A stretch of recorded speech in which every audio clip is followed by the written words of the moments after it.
During the winter of 1927-28, officials of the federal government made a strange and secret investigation of certain conditions in the ancient Massachusetts seaport of Innsmouth. The public first learned of it in February, when a vast series of raids and arrests occurred, followed by a deliberate burning and dynamiting, under suitable precautions, of an enormous number of crumbling, worm-eaten, and supposedly empty houses along the abandoned waterfront. Uninquiring souls let this occurrence pass as one of the major clashes in a spasmodic war on liquor.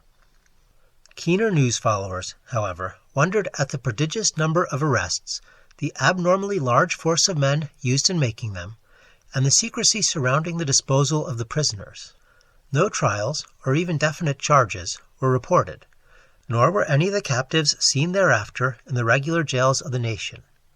There were vague statements about disease and concentration camps, and later about dispersal in various naval and military prisons, but nothing positive ever developed. Innsmouth itself was left almost depopulated, and is even now only beginning to show signs of a sluggishly revived existence. Complaints from many liberal organizations were met with long, confidential discussions, and representatives were taken on trips to certain camps and prisons. As a result, these societies became surprisingly passive and reticent. Newspapermen were harder to manage, but seemed largely to cooperate with the government in the end. Only one paper, a tabloid always discounted because of its wild policy, mentioned the deep-diving submarine that discharged torpedoes downward in the marine abyss just beyond Devil Reef. That item, gathered by chance in a haunt of sailors, seemed indeed rather far-fetched, since the low, black reef lies a full mile-and-a-half out from Innsmouth harbor. People around the country and in the nearby towns muttered a great deal among themselves, but said very little to the outer world. They had talked about dying and half-deserted Innsmouth for nearly a century, and nothing new could be wilder or more hideous than what they had whispered and hinted years before. Many things had taught them secretiveness, and there was now no need to exert pressure on them. Besides, they really knew very little, for wide salt marshes, desolate and unpeopled, keep neighbors off from Innsmouth on the landward side. But at last I am going to defy the ban on speech about this thing. Results, I am certain, are so thorough that no public harm save a shock of repulsion could ever accrue from a hinting of what was found by those horrified raiders at Innsmouth. Besides, what was found might possibly have more than one explanation. I do not know just how much of the whole tale has been told even to me, and I have many reasons for not wishing to probe deeper, for my contact with this affair has been closer than that of any other layman, and I have carried away impressions which are yet to drive me to drastic measures. It was I who fled frantically out of Innsmouth in the early morning hours of July 16, 1927, and whose frightened appeals for government inquiry and action brought on the whole reported episode. I was willing enough to stay mute while the affair was fresh and uncertain, but now that it is an old story, with public interest and curiosity gone, I have an odd craving to whisper about those few frightful hours in that ill-rumored and evilly shadowed seaport of death and blasphemous abnormality. The mere telling helps me to restore confidence in my own faculties, to reassure myself that I was not simply the first to succumb to a contagious nightmare hallucination. It helps me, too, in making up my mind regarding a certain terrible step which lies ahead of me. I never heard of Innsmouth till the day before I saw it for the first, and so far last, time. I was celebrating my coming of age by a tour of New England, sightseeing, antiquarian, and genealogical, and had planned to go directly from ancient Newburyport to Arkham, whence my mother's family was derived. I had no car, but was traveling by train, trolley, and motor coach, always seeking the cheapest possible route. In Newburyport, they told me that the steam train was the thing to take to Arkham, and it was only at the station ticket office, when I demurred at the high fare, that I learned about Innsmouth. The stout, shrewd-faced agent, whose speech showed him to be no local man, seemed sympathetic toward my efforts at economy, and made a suggestion that none of my other informants had offered. "You could take that old bus, I suppose," he said with a certain hesitation. "But it ain't thought much of hereabouts. It goes through Innsmouth. You may have heard about that. And so people don't like it. Run by an Innsmouth fellow, Joe Sargent, but never gets any custom from here, or Arkham either, I guess. Wonder it keeps running at all. I suppose it's cheap enough, but I never see more'n 2 or 3 people in it. Nobody but those Innsmouth folks. Leaves the square, front of Hammond's drugstore, at 10 a.m. and 7 p.m., unless they've changed lately. Looks like a terrible rattletrap. I've never been on it." That was the first I ever heard of shadowed Innsmouth. Any reference to a town not shown on common maps or listed in recent guidebooks would have interested me, and the agent's odd manner of allusion roused something like real curiosity. A town able to inspire such dislike in its neighbors, I thought, must be at least rather unusual and worthy of a tourist's attention. If it came before Arkham, I would stop off there, and so I asked the agent to tell me something about it. He was very deliberate and spoke with an air of feeling slightly superior to what he said. "Innsmouth? Well, it's a queer kind of a town down at the mouth of the Monoxet. Used to be almost a city, quite a port before the War of 1812, but all gone to pieces in the last 100 years or so. No railroad now. B&M never went through, and the branch line from Rowley was given up years ago. More empty houses than there are people, I guess, and no business to speak of except fishing and lobstering. Everybody trades mostly here, or in Arkham, or Ipswich. Once they had quite a few mills, but nothing's left now except one gold refinery running on the leanest kind of part-time. That refinery, though, used to be quite a big thing, and old man Marsh, who owns it, must be richer than Croesus. Queer old duck, though, and sticks mighty close in his home. He's supposed to have developed some skin disease or deformity late in life that makes him keep out of sight. Grandson of Captain Obed Marsh, who founded the business. His mother seems to have been some kind of foreigner, they say a South Sea Islander, so everybody raised Cain when he married an Ipswich girl 50 years ago. They always do that about Innsmouth people, and folks here and hereabouts always try to cover up any Innsmouth blood they have in 'em. But Marsh's children and grandchildren look just like anyone else so far as I can see. I've had 'em pointed out to me here, though come to think of it, the elder children don't seem to be around lately. Never saw the old man. And why is everybody so down on Innsmouth? Well, young fellow, you mustn't take too much stock in what people around here say. They're hard to get started, but once they do get started, they never let up. They've been telling things about Innsmouth, whispering 'em mostly, for the last 100 years, I guess, and I gather they're more scared than anything else. Some of the stories would make you laugh, about old Captain Marsh driving bargains with the devil and bringing imps out of hell to live in Innsmouth, or about some kind of devil worship and awful sacrifices in some place near the wharves that people stumbled on around 1845 or thereabouts. But I come from Panton, Vermont, and that kind of story don't go down with me. You ought to hear, though, what some of the old-timers tell about the Black Reef off the coast, Devil Reef they call it. It's well above water a good part of the time, and never much below it. But at that you could hardly call it an island. The story is that there's a whole legion of devils seen sometimes on that reef, sprawled about or darting in and out of some kind of caves near the top. It's a rugged, uneven thing, a good bit over a mile out, and toward the end of shipping days, sailors used to make big detours just to avoid it. That is, sailors that didn't hail from Innsmouth. One of the things they had against old Captain Marsh was that he was supposed to land on it sometimes at night when the tide was right. Maybe he did, for I dare say the rock formation was interesting, and it's just barely possible he was looking for pirate loot, and maybe finding it. But there was talk of his dealing with demons there. Fact is, I guess on the whole, it really was the captain that gave the bad reputation to the reef. But that was before the big epidemic of 1846, when over half the folks in Innsmouth was carried off. They never did quite figure out what the trouble was, but it was probably some foreign kind of disease brought from China or somewhere by the shipping. It surely was bad enough. There were riots over it, and all sorts of ghastly doings that I don't believe ever got outside of town. And it left the place in awful shape. Never came back. There can't be more than 300 or 400 people living there now.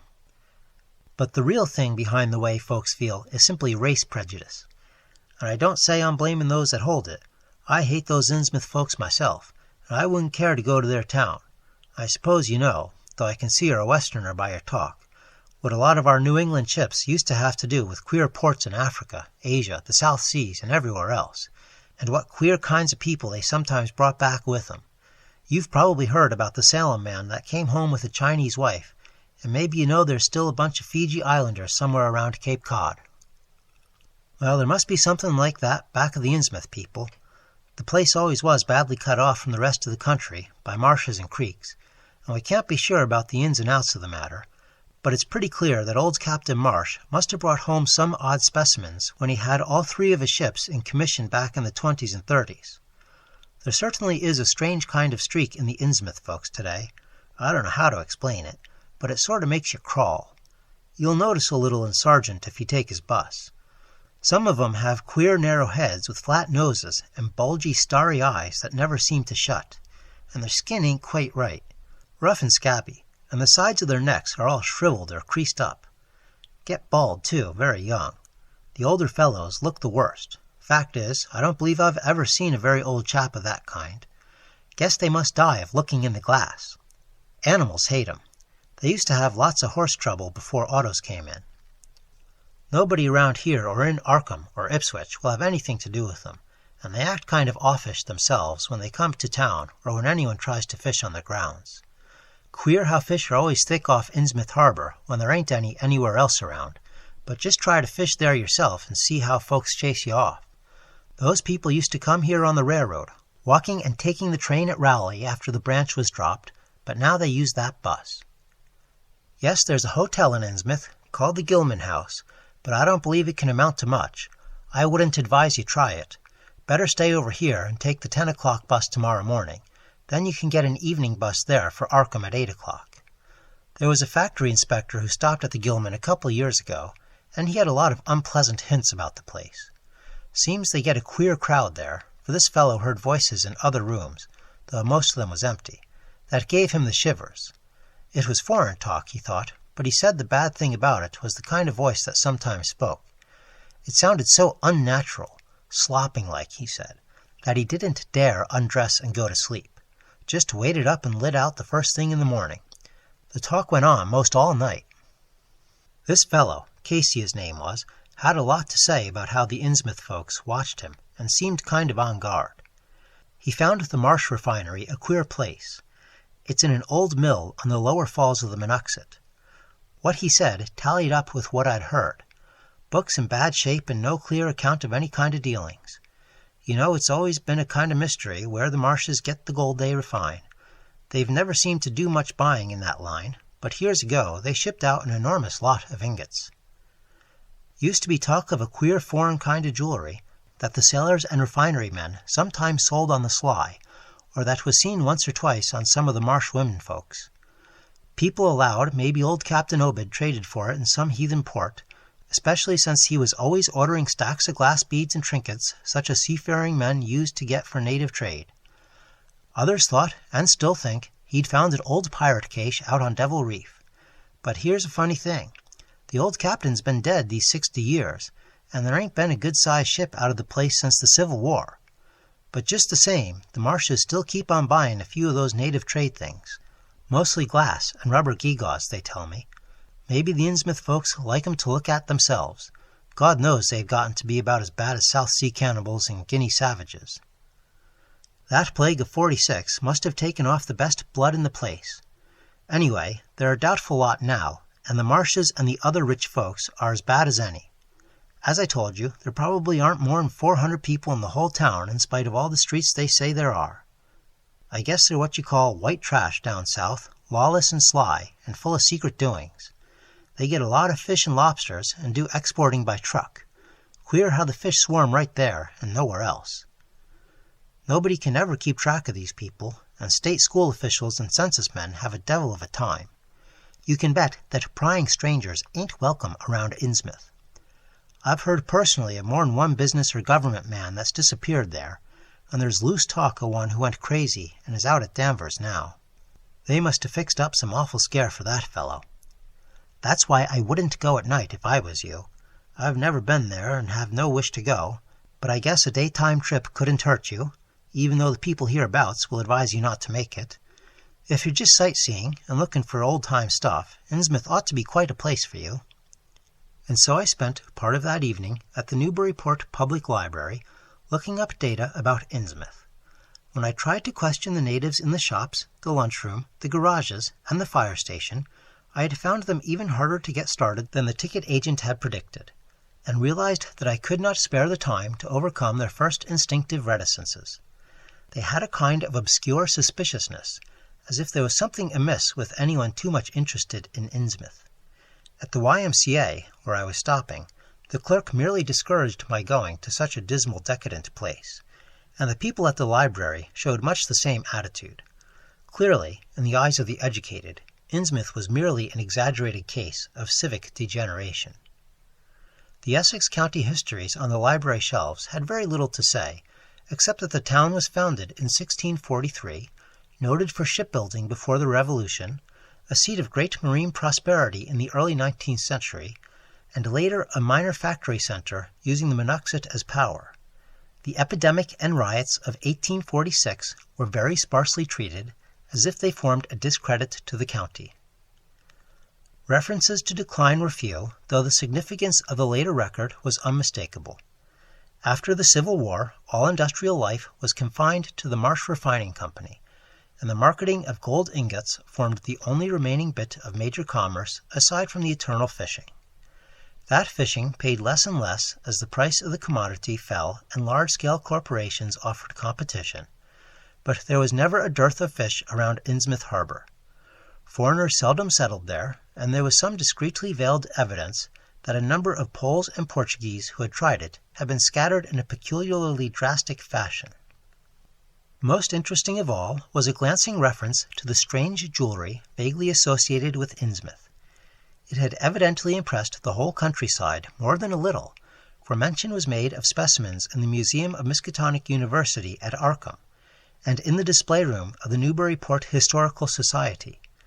The fragmentary descriptions of these things were bald and prosaic, but they hinted to me an undercurrent of persistent strangeness.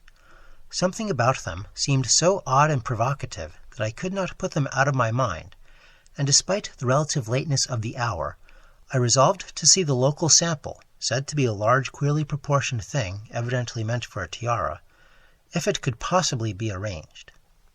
The librarian gave me a note of introduction to the curator of the society, a Miss Anna Tilton, who lived nearby, and after a brief explanation, that ancient gentlewoman was kind enough to pilot me into the closed building, since the hour was not outrageously late. The collection was a notable one indeed, but in my present mood I had eyes for nothing but the bizarre object which glistened in a corner cupboard under the electric lights.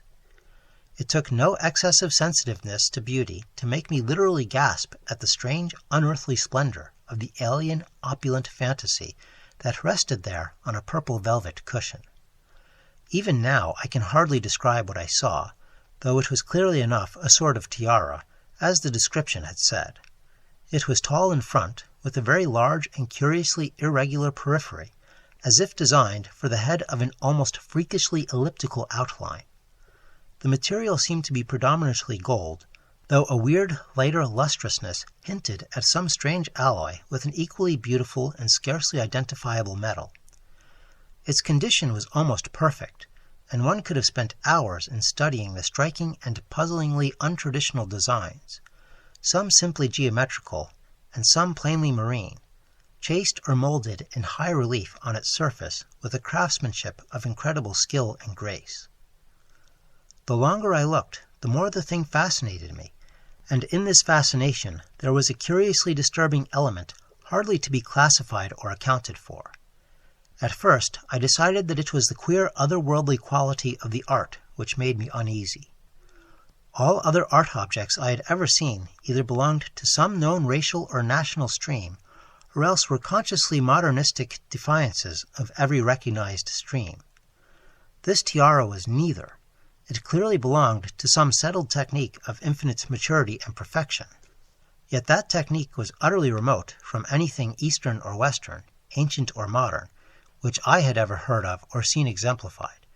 It was as if the workmanship were that of another planet.